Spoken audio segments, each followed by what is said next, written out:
কোনো এমপি জানি না, এমপি চিনিও না, এমপি জানারও কথা নয়, চেনারও কথা নয়, এবং এমপিদের সাথে আমাদের কোনো ডিলিংও নেই।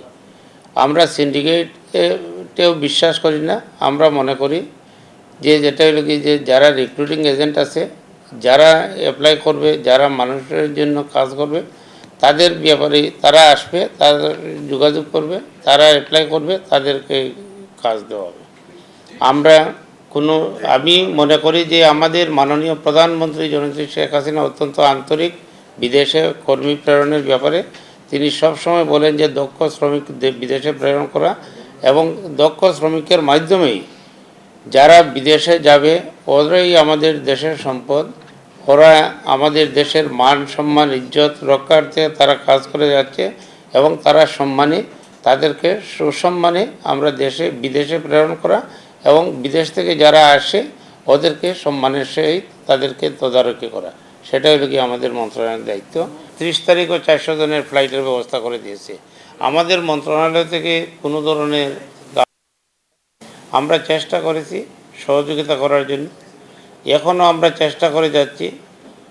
আমরা 1 সপ্তাহ আগে চিঠি দিয়েছিলাম যে আমাদেরকে আরও 1 সপ্তাহ বাড়ানোর জন্য মালয়েশিয়ান গভর্নমেন্টকে আমাদের মালয়েশিয়ান হাই কমিশনের মাধ্যমে আমরা পাঠিয়েছি চিঠি।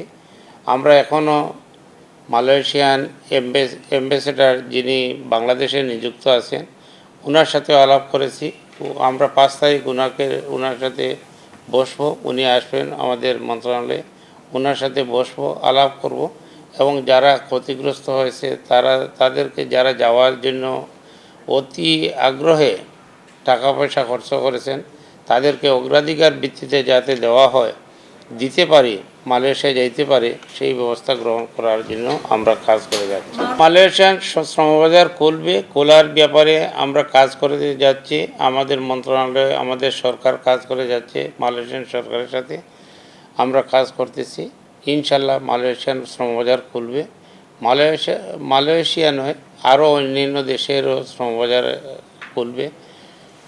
আমি বিশ্বাস করি যে বাংলাদেশের যে দক্ষ শ্রমিক আছে, শুধু শ্রমিক নয়, দক্ষ শ্রমিক, প্রফেশনাল, ডাক্তার, ইঞ্জিনিয়ার, শিক্ষক, টিচার সবাই যাবে।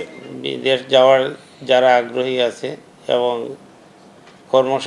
বিদেশে কর্মসংস্থানের ব্যবস্থা গ্রহণের জন্য আমরা কাজ করে যাচ্ছি। আমরা সিন্ডিকেটে বিশ্বাস করি না। যে দেশে যাবে শ্রমিক, যে দেশ নিবে, তারা যদি সিন্ডিকেটে বিশ্বাস করে বা তারা তাদের এই